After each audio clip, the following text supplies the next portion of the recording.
क्या नाम है आपका? चलिए हमारे सिमलाल जी लेकर आ रहे हैं यूट्यूब पर नए नए छत्तीसगढ़ी गाना डीजे सॉन्ग। अब आएगा असली मजा।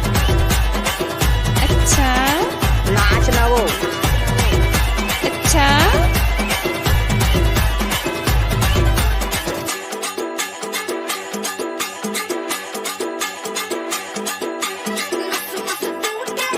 डीजे सिमलाल।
क्या नाम है आपका?